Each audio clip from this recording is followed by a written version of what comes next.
I see lots of people are still joining, so I'm just going to give it about 10 more seconds before we begin.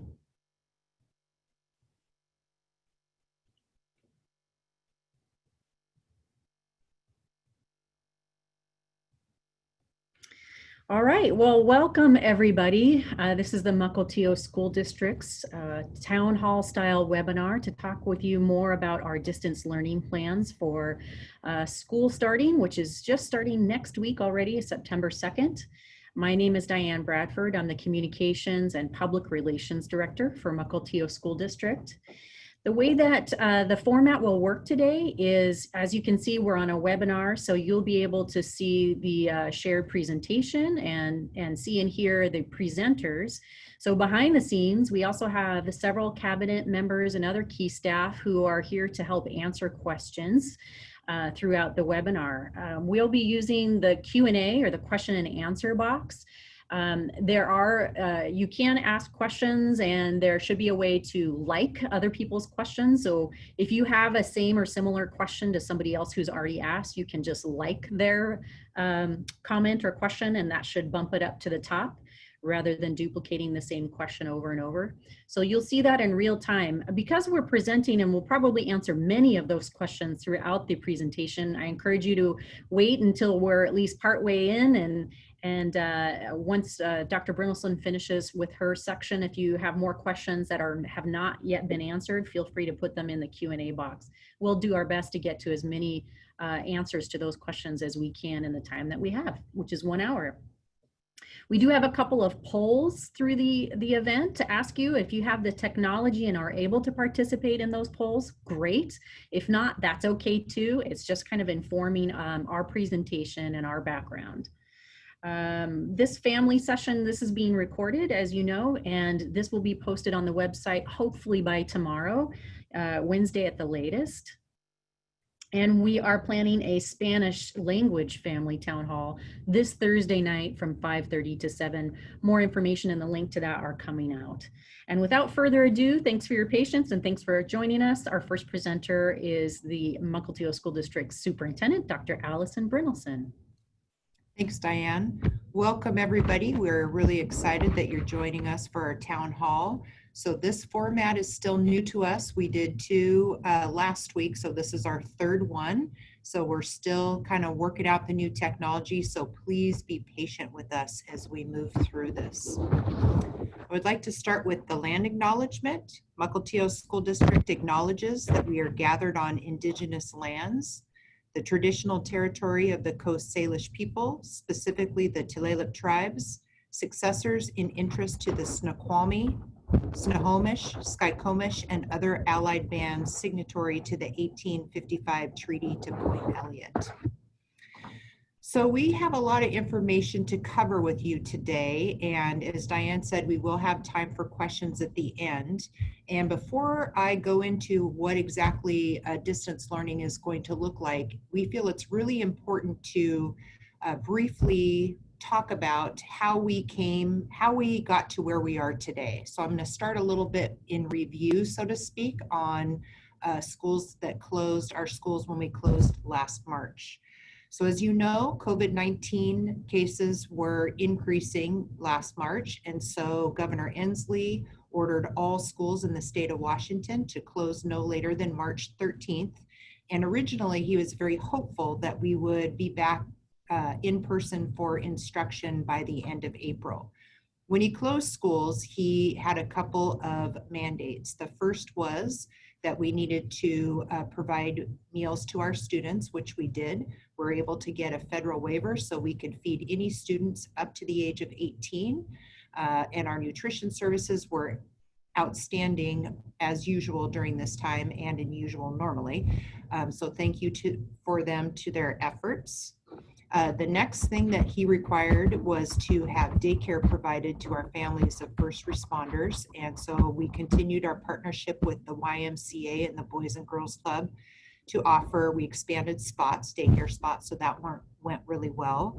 And then during this time, we started to get the idea that we might not be back in person for school for the remainder of the year.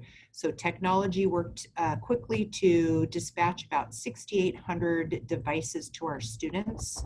And so they had technology at home.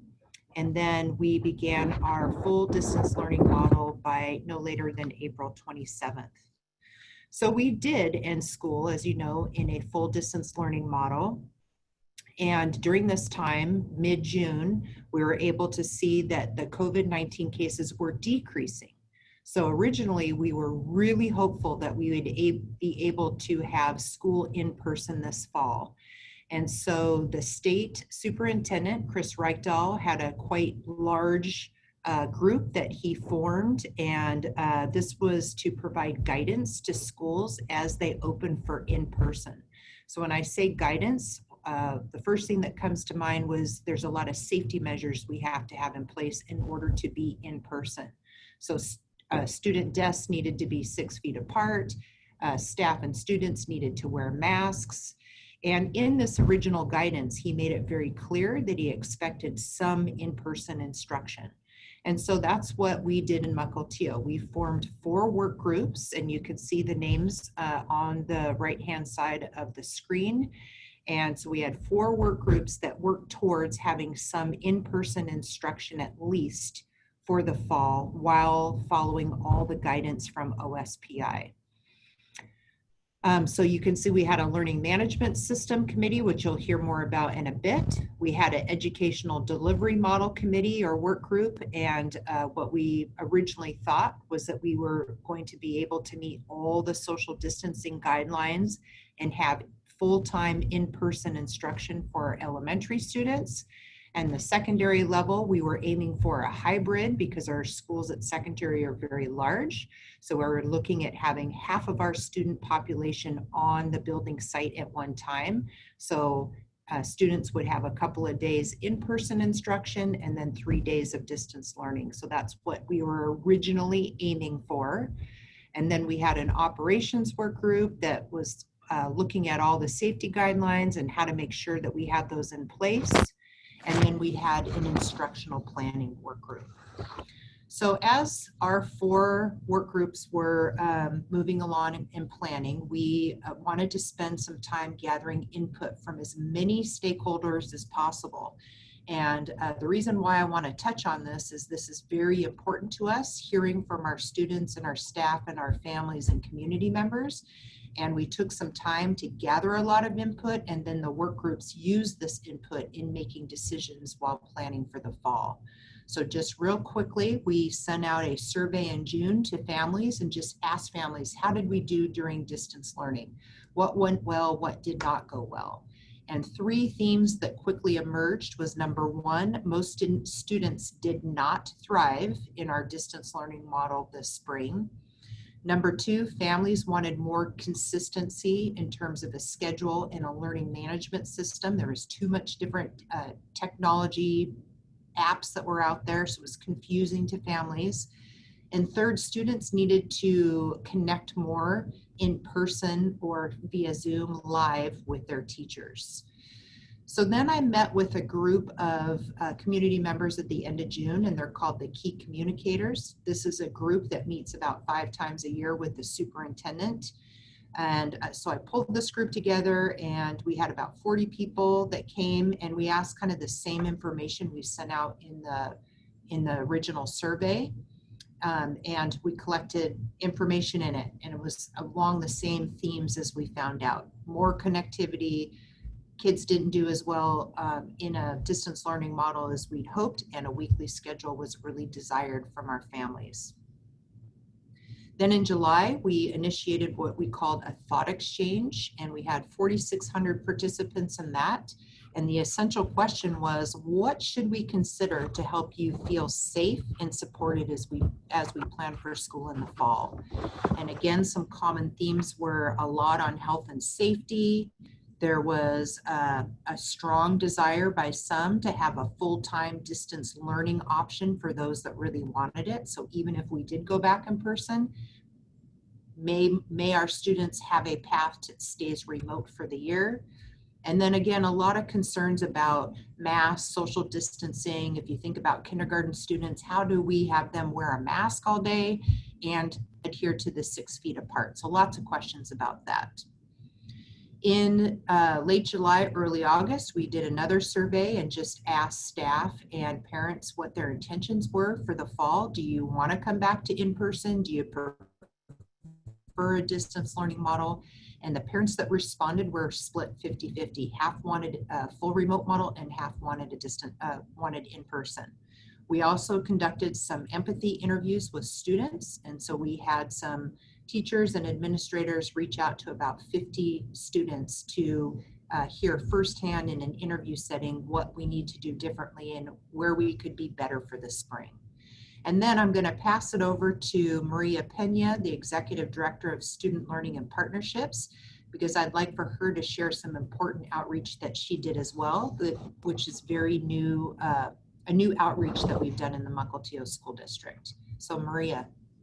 Thank you, Dr. Brynelson, and welcome to everybody. We're so pleased to have you in our audience today.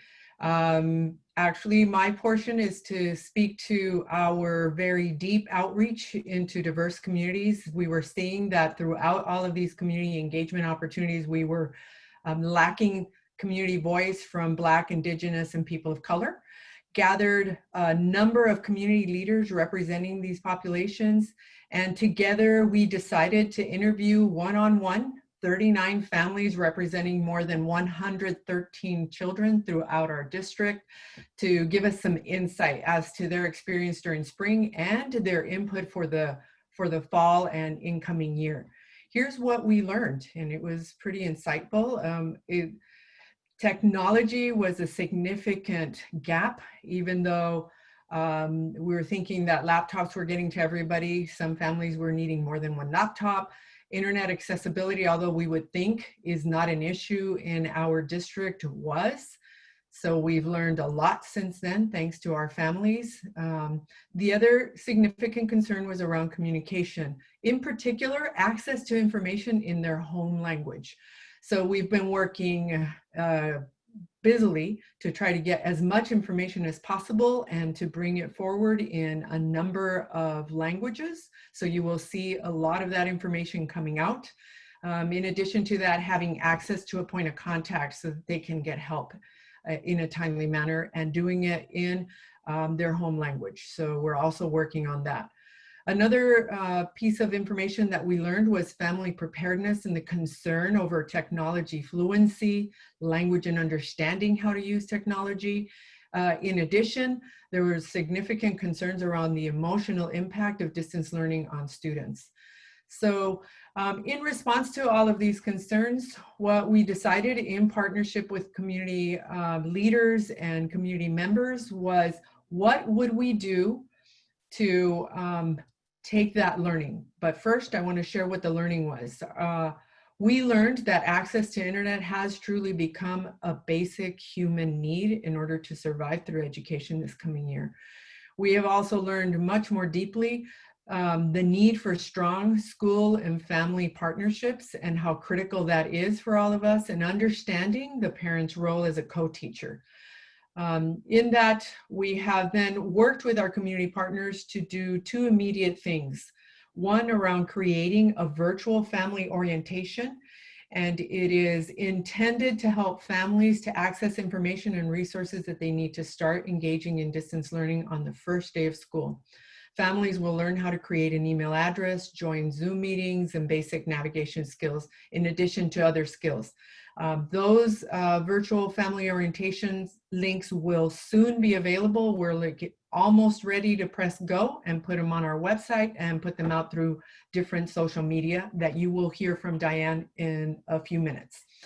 In addition to that, we also thought that once you get started, this is just to get you to day one, that you would also need additional information around how to navigate the educational experience for the rest of the year. So we are running a series of 6 30-minute recorded webinars in a number of languages, and they will be available online for you to retrieve whenever you have time to do that. And it is truly intended to help you better navigate the school district and support your student learning from home. So we are pleased, again, to be able to do this with you, and we'll continue to create and partner with community to provide the services that you are requesting. I will hand it over to Dr. Brynildson. Thanks, Maria. So as we're planning for the fall, we have the 4 work groups. We're using the information that we gather from different stakeholders to inform our decision making.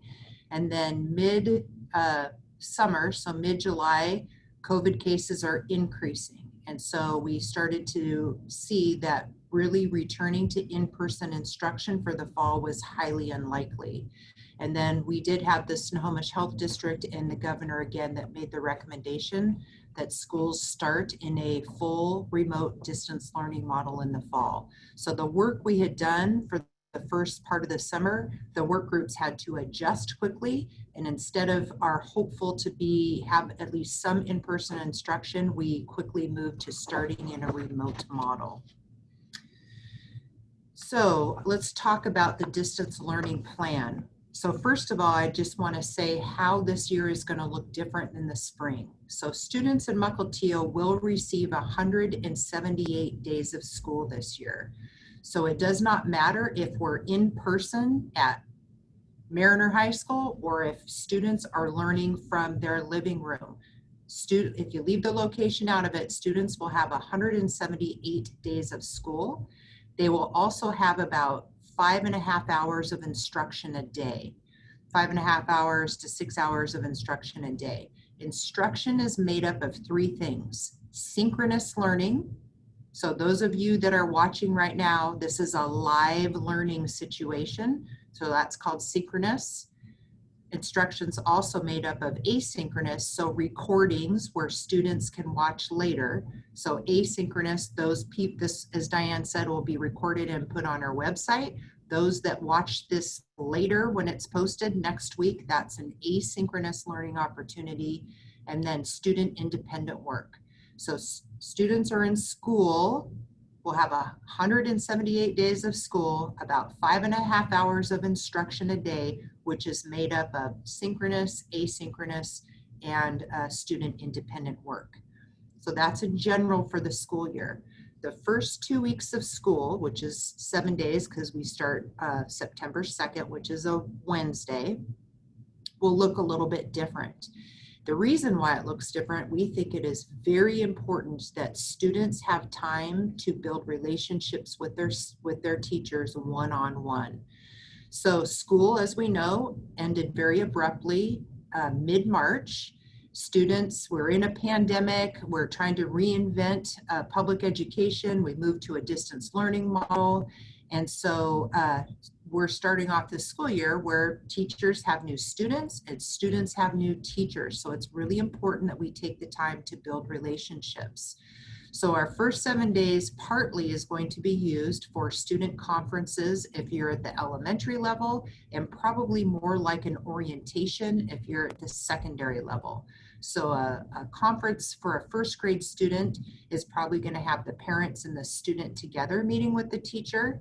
And then if you think about a senior, it could be more like an orientation where the senior student is meeting with their teacher just to find out what's, distance learning is going to look like in the fall. So that's one purpose of the first 2 weeks. Students will still receive instruction. They will receive activities and tasks to do because these first 2 weeks count towards the 178 days of school. So they will be given tasks, activities, work to do during the first 2 weeks. This also provides time for families to explain to their teachers what specific needs they have. So what came very clear in the input that we gathered is one size does not fit all. And so families, of course, have different unique needs. So it'll give time for teachers to collect that information and see what we can do to best meet the needs of all of our students. And then teachers will have some time to plan with their team members. So that's what the first 7 days will look like. So I'm moving on to schedules. So remember what I said is during the first 2 weeks of school during conferences, it's really important that we hear from families where a typical schedule will not work for them. So we've heard from working parents, we've heard from single parents. There's a lot of concerns, which we understand. So these schedules that I'm going to talk about, we're going to work for the general families, most families, but we want you to share with your teachers if you have, again, any specific family needs in the event we have to alter this schedule for you. So in general, you'll see that elementary students will have a check-in, a whole group check-in with their teacher about 35 minutes a day. They'll have 90 minutes of reading, 30 minutes of math, and so forth. So the times under time allocation gets to the 5.5 hours of instruction that needs to happen a day. What's really important to know is this does not mean students are going to be sitting in front of a computer listening to a Zoom session with their teachers this entire time. Remember, instruction is made up of live interaction, recorded action, as well as independent student work. When there is live instruction, teachers will try to do it between the hours of 9 and noon daily. That does not mean we're going to be in front of your first grader is going to be in front of a Zoom for 3 hours in a row. It just means when there's live instruction, we're going to have it in the morning. It will be recorded, so students that can't watch synchronous live, they can watch it at a time that makes more sense for them. For the secondary, we have a 3-period block schedule for the year. So remember, we initially thought we would have a hybrid model at the secondary. That means when you think about it, our 2 comprehensive high schools, Mariner and Kamiak, have about 2,000 students. So if you think about having 2,000 students on one site meeting all the health and safety guidelines, it's near impossible to do. So we originally picked a hybrid model with a block schedule. So half the students would be on campus at one time. And if you have 3 periods in a day instead of 6, then you have less transitions during the day. You have fewer teachers. Teachers have fewer students, but for longer chunks of time. So I know this gets confusing to secondary students, but kids will still earn the same amount of credits this year as they would during a typical school year. Students in general at the high school level earn 6 credits a year. Even with this block schedule, they will still earn 6 credits throughout the course of the school year. They're just taking half their classes, periods 1, 2, and 3 for the first half of the year. They'll earn 3 credits. The second half of the year, they'll have their other 3 classes and also earn another 3 credits for a total of 6. So more information will come to students and families about this, but in general, students are on a block schedule at the high school level. I also wanted to point out too that Wednesdays will look a little bit different for students as well as staff. So Wednesdays count as one of the 178 days that students need of school, but Wednesdays are really reserved for teachers to work one-on-one with students that need it or work in small group setting with students that need it. Students will still receive instruction. It's more like independent work with small group check-in. And then Wednesdays gives teachers time to do that individual connecting with kids, to engage in professional development and work together with their team planning for the rest of the week. Diane, did you want to move to the next? We have a quick poll here for you. Now that you've heard a little bit about the schedule plan and synchronous and asynchronous learning, we want to know if you have the technology to participate. Will your child most likely participate during typical school hours or outside of typical school hours? Go ahead and answer that, and we'll just give it about 30 seconds.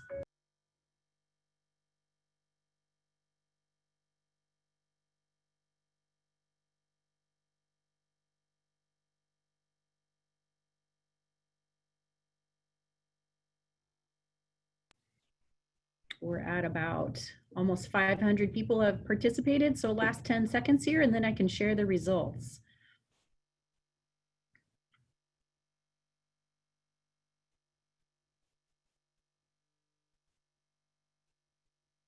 All right, I'm going to wrap it up here. And again, this is just kind of for a dipstick measure to see where we're at. Looks like about 86% of the people participating on today's webinar are planning to have their child attend during typical school hours. So thanks for that. Close that. So moving on to attendance. So attendance last spring was taken only once a week. It will go back to every day for students. So elementary students will be taking attendance once a day for elementary, and for secondary, attendance will be taken each of the 3 class periods that they're in. We're working out the logistics of how we're going to take attendance, but please know students, we will be checking daily to make sure they are engaged. Grading I think is next. So elementary grading will look like it did pre-COVID. So before school shut down in the spring, we're standards based. So students are evaluated on whether or not they're meeting our academic standards. That will continue. And students receive a progress report every trimester, which is 3 times a year. For middle and high school grading, it will be letter grades. The only difference is students will no longer be able to earn an F. So students can get an A, B, C, or D letter grade, or if they choose, they can earn a P for pass if they don't want a specific letter grade. And if students are not doing their work, then they can earn a no pass in place of a failing grade. And incompletes are still available to students. And again, more information will come on this. We just wanted to make sure that that you knew that students will be held accountable for their attendance and their academics as well. Meals, unfortunately, we don't have the same waiver that we did from the federal government in the spring, so we can't feed any students up to the age of 18, but we will be offering meals at least 6 of our school sites, and students that qualify for free and reduced lunch will still be able to get meals for free or at a reduced rate. Students that actually want to purchase their meals and don't qualify for free and reduced can actually come and purchase those meals. And if you need an application for a waiver of fees for food, that is found on our website. Childcare will continue to partner with the YMCA and the Boys and Girls Club to provide childcare. It will be located at Serene Lake Elementary and Fairmont Elementary School. What's exciting about this year is we are providing academic support to our school-age students that are in those 2 programs. So we'll be providing support through paraeducators to help students when they're in daycare or childcare, they will be still expected to go to school. And so we'll have support for them as well. And I'm going to turn it over to our Chief Technology Officer, Brooke Trisler. Sorry, Brooke.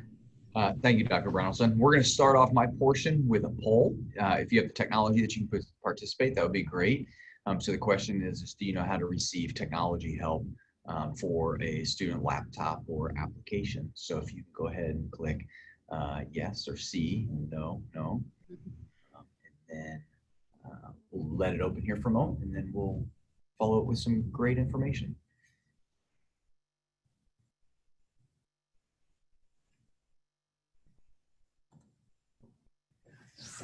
We've got about 540 people who participated, maybe 10 more seconds.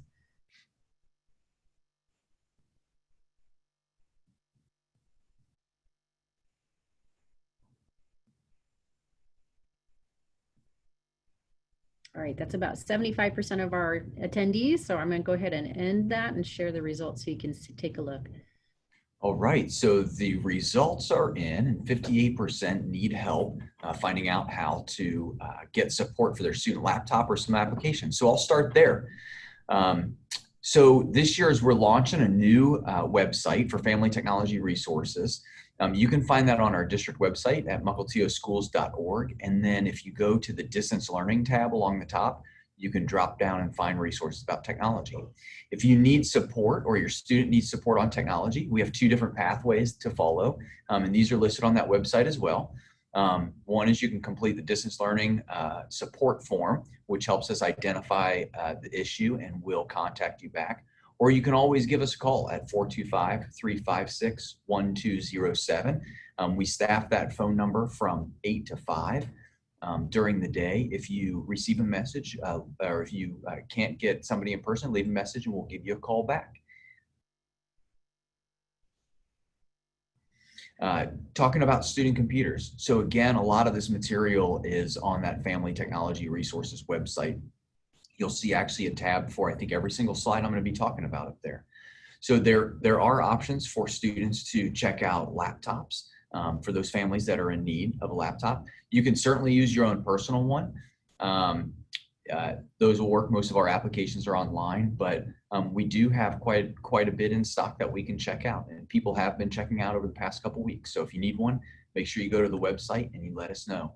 The pickups will be, you can pick those laptops up at your school, and each school will be contacting their families about when those days are in the next week and a half. Student internet, we know with distance learning that, as Maria stated at the beginning, we know that our students, some of our students are in need of internet. And we have a few different options for families. On the website, again, you'll notice that there are a few options around contacting your local internet service providers like Comcast or Ziply or Frontier, CenturyLink, to name a few. They have a lot of options that are available for families of different income levels in different areas. Also there are a lot of open public Wi-Fi that's open as well.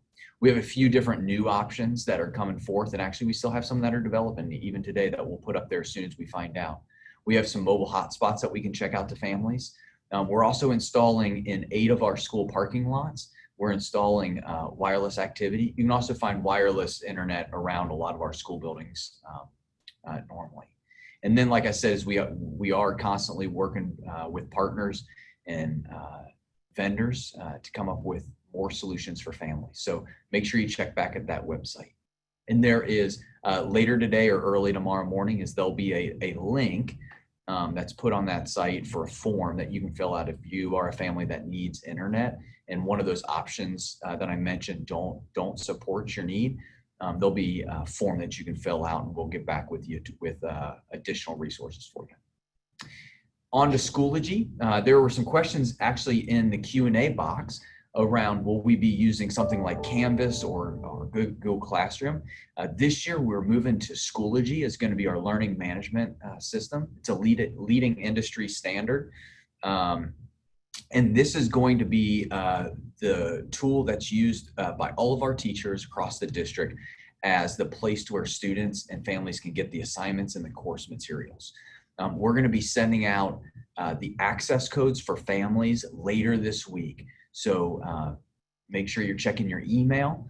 And if for some reason you're not connected with our Blackboard messaging system, make sure you update your information.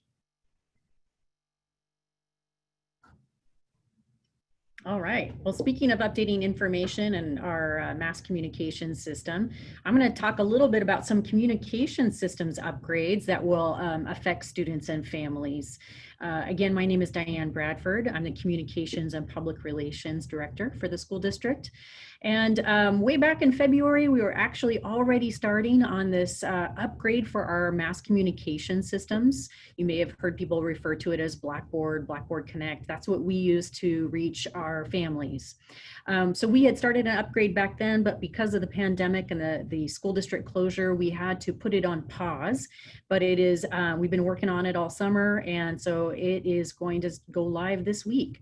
So starting this week, students and families may start to get communicating with a little bit differently in the past. So one thing that's different is that in the past, our old system would only send to one primary guardian per student.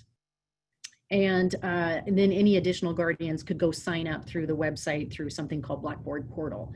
But with this upgrade, it actually allows us now to send to multiple guardians per student.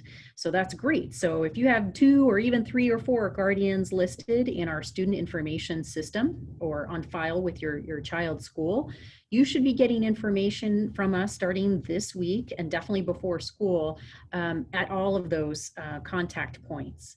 And so you might want to let folks in your family know that they may start getting, emails or text messages or phone calls, even depending on how the school is sending that message out. If that's too much for you, families can certainly opt out of the outreach messages, just not emergency and attendance type messages. The new upgrade also will include texting by default. So if you have a mobile phone number on file, it will recognize that and send a text message again by default. There's no need to go sign up for anything more. However, you can opt out of that as well if you'd prefer not to receive texts. For us, it allows us to be able to share information more efficiently so that we can create a message. We can send it by email, phone, text message, and if a school has a social media account set up or their website, we can get that information out all at the same time, which is really great, especially in emergency type situations where time is of the essence and consistency too. We are going from the capability to use our mass communication system from about 4 or 5 languages to up to 35 languages. So again, that'll vary by school and who attends that school and what language is listed for each guardian or for a family in our student information system.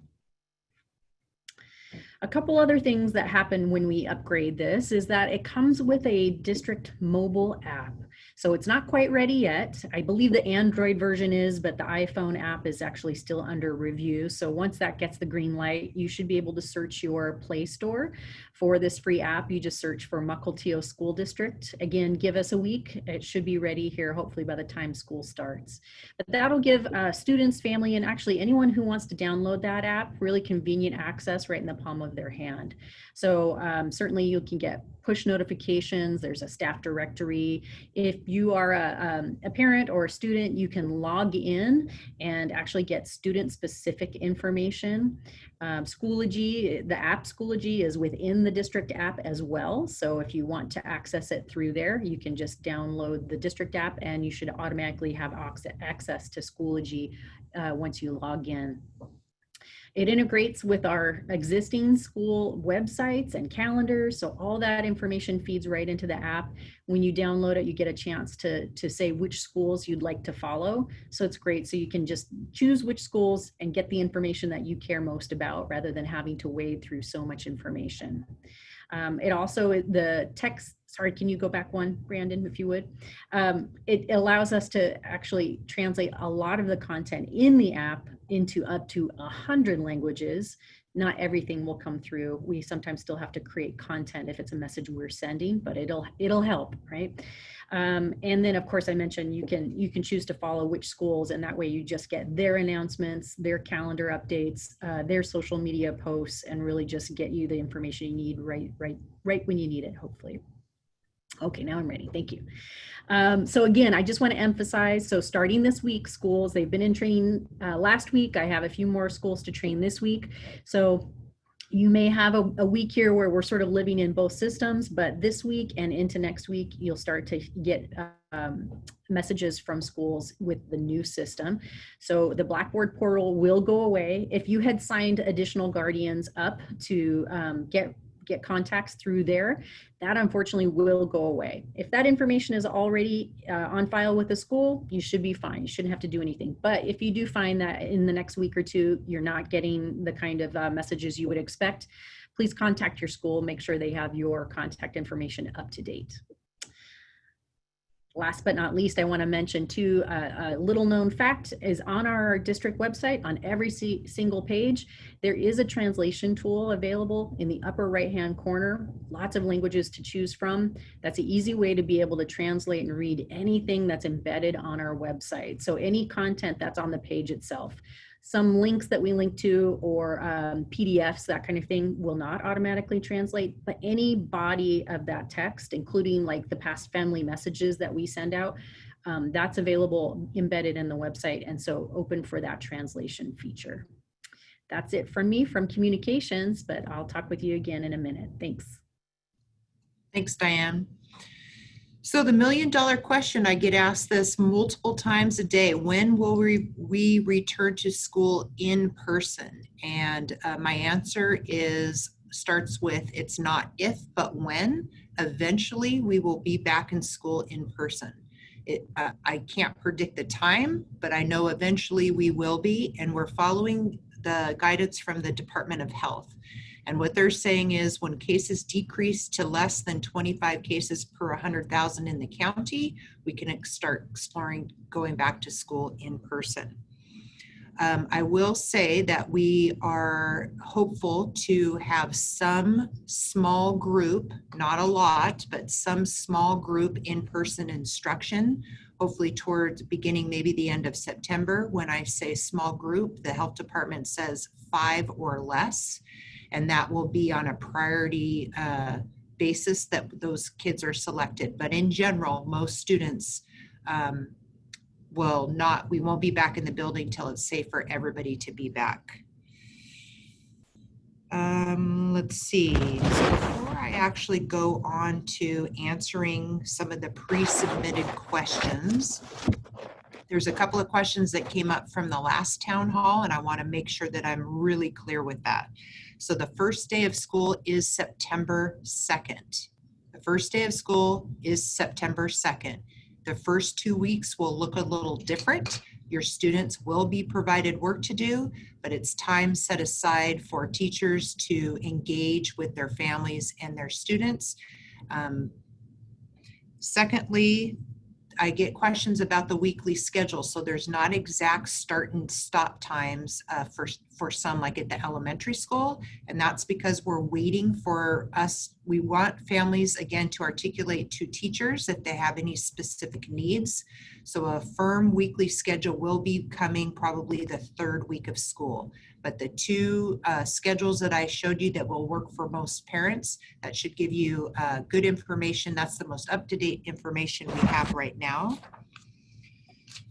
So another question that's asked is, when will my student find out what their weekly schedule is or who their teacher is? And we hope to have an update on that by the end of the week. We will have an update on that by the end of the week. And I'm going to start with our pre-submitted questions after I answer this one. So sorry, Brandon, I know you keep flipping back and forth. So another question that has come up in the chat is, are we still doing smarter balanced assessments? That's the SBA. That is the test that the state requires us, all school districts, to give. It's a federal requirement. And yes, we do have to right now still give this smarter balanced assessment. We as a local school district have no control over that. So we have to follow what's in place with the state of Washington. And I believe that they are seeking a waiver from that from the federal government. I do not know if that's likely or not. Okay, pre-submitted questions. So I'm just going to read these and give you the answer to them. What about students who have 504s, an IEP, or special needs? My child previously had after-school tutoring as part of their 504. How will those services be addressed? And the answer is, teachers and case managers, again, will be reaching out to families during the first 7 days of school. The purpose of this conference is to connect with families and have a collaborative discussion about what supports each individual student needs, and then how those will be provided. The next question is, what about LEAP and highly capable programs and student needs? So LEAP students will continue to receive enrichment and challenge activities within the context of their general education setting. Students in the Summit program will continue to be taught by Summit teachers according to their accelerated plans.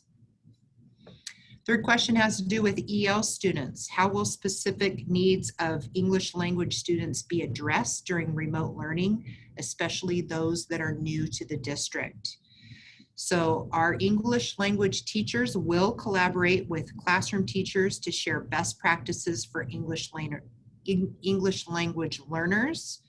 EL teachers, English language teachers, may also provide small group language proficiency lessons and activities.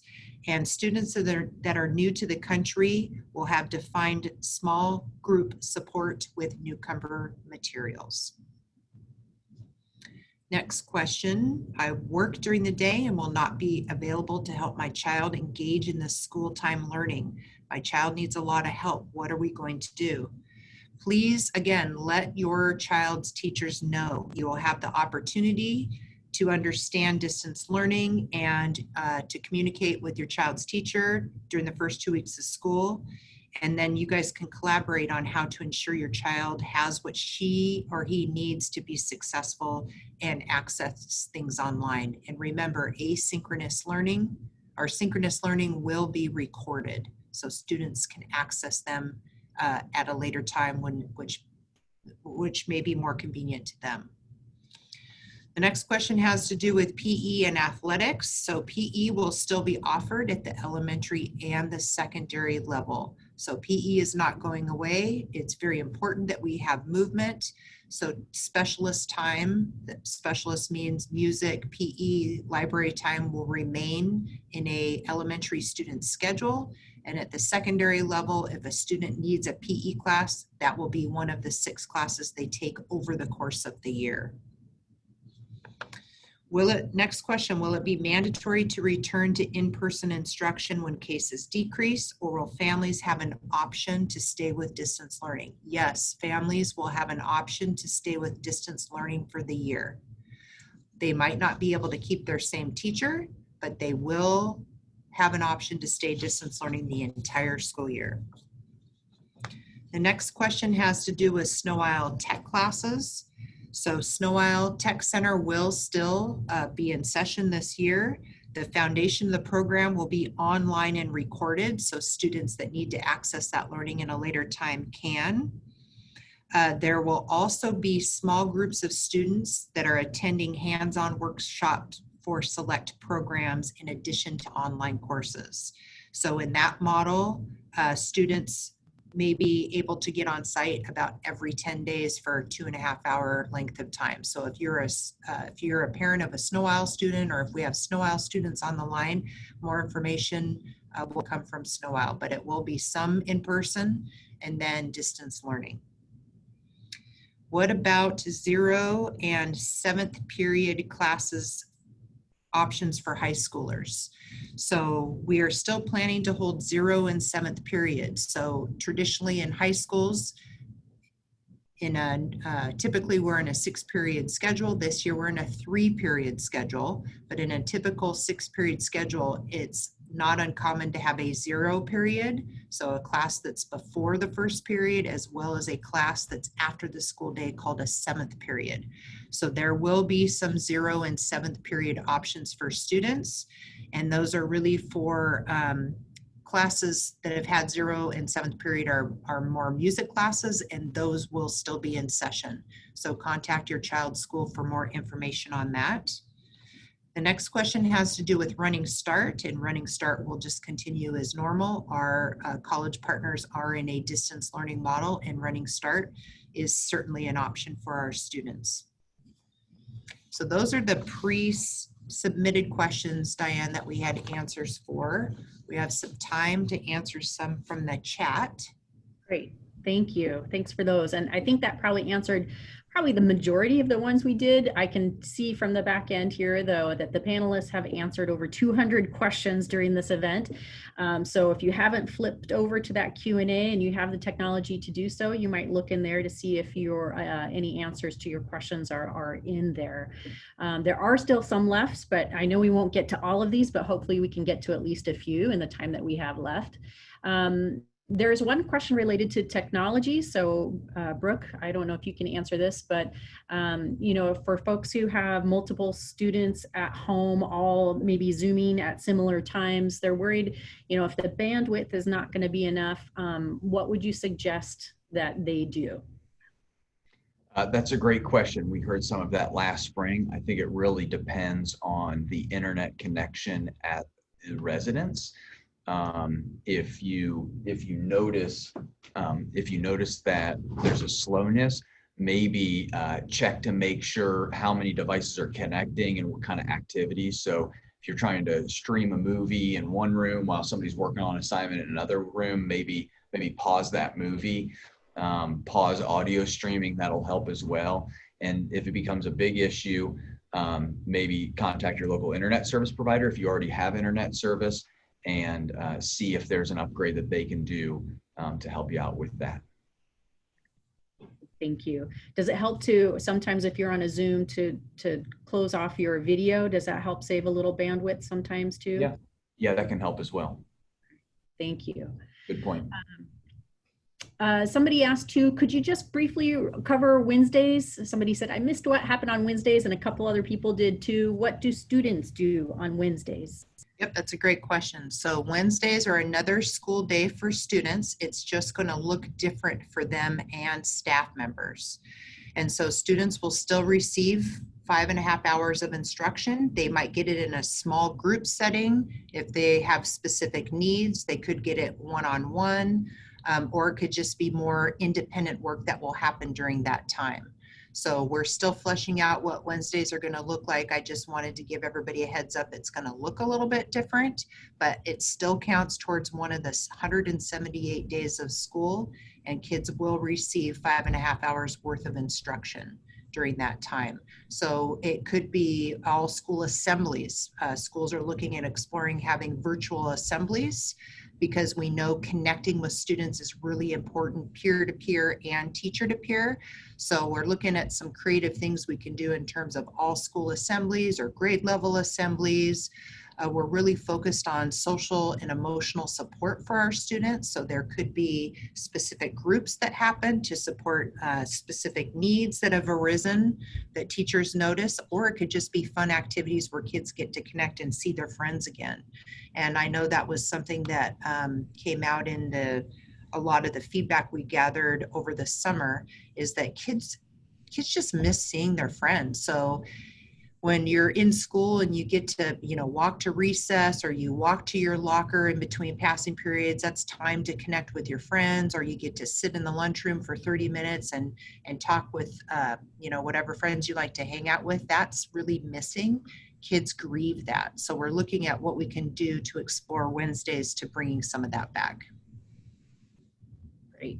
Thank you very much. I can mark that one as done. Somebody did have questions about after-school clubs. Do we have any information yet, or do we know what after-school clubs might look like or not look like this year? So right now, I didn't answer part of that question. So it was PE and athletics was a pre-submitted question. So right now, athletics is on hold because we can't offer athletics until the health department says what it is we can and cannot do. And the same is really true for clubs right now. So we've put a hold on all after-school activities. That is not to say that we won't be bringing them back. Our intention is to bring back activities for students. They're going to look different. Obviously, it's going to be more of a virtual setting rather than an in-person setting. So more information, we're still working out the details with that. But like I just said, it's very important that kids have time to connect with one another. So on hold for now, more to come. We're hopeful to have some of those clubs and activities for students. Thank you. And I think we have time for one more question. I have seen a couple here just wondering about attendance. Could you clarify how attendance or how engagement will be taken or measured? So we're working out the details right now. The guidance from OSPI, so this Chris Reichdahl from the State Superintendent's Office, right now he's saying that attendance can be taken one of three ways. One could be in a live Zoom. So we're in a live Zoom. I can scroll down. There's 600, 700 participants, and I could see, Maria's here, and check her off. So you can do it through a live setting or a synchronous setting. It could be taken on work completion. So a teacher gives an assignment for the day, and that assignment is completed by Diane by the end of the day. So I know she was present and I can mark her that way. And there's a third way that has escaped me. on how we can take attendance, but we're following the guidance from the state. So we're really concerned about not punishing kids that can't participate in synchronous learning activities. So if you're a student, we've heard multiple stories about this. I'm a high school student, and last spring I had to help my younger siblings with school during the day. So I wasn't able to participate in my own learning until the end of the regular school day. So we certainly do not want to penalize kids that cannot participate in synchronous learning activities. On the other hand, we want to make sure that we hold students accountable and engage them into learning. So we know that we lost some families and students last spring for a variety of reasons. And so that's why it's really important that we seek to understand the unique needs that families have, so we can design our system to pull students in that may have unique circumstances and not penalize them if they can't make the synchronous learning time. Does that make sense? Thanks, Dr. Brynelson.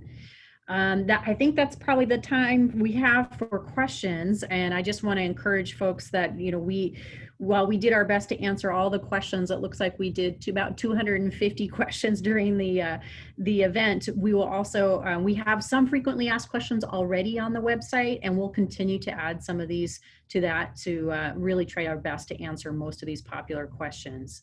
And again, we have refreshed the distance learning tab. It used to be our closure resources. It's now been updated, and it has some of the same things that you may, if you visited in the spring. We've still got childcare, meals, communications, some of those things, technology support, but we've got a few other things, and we'll be adding to that. So please check back frequently on the distance learning website. Dr. Brynelson, is there anything that you want to say before we wrap things up? I just want to say thank you to all those that are participating and attending today. We know that starting in a full remote distance model is not the ideal setting for most students. We've learned a lot from last spring. We will be better than we were last spring. We ask for your patience. Thank you so much as we continue to learn and continue to reinvent public education. But we care about your students, and we are looking forward to school starting on September 2nd. It's just going to look a little bit different. And again, it's not with or if we come back to school in person, it's a matter of when. So thank you so much for your participating. All right, thanks everybody. Again, this recording will be on the website here in the next day or two. We'll send out an email to all families to let you know when that happens. Thanks for joining us today, and have a great week. Bye-bye.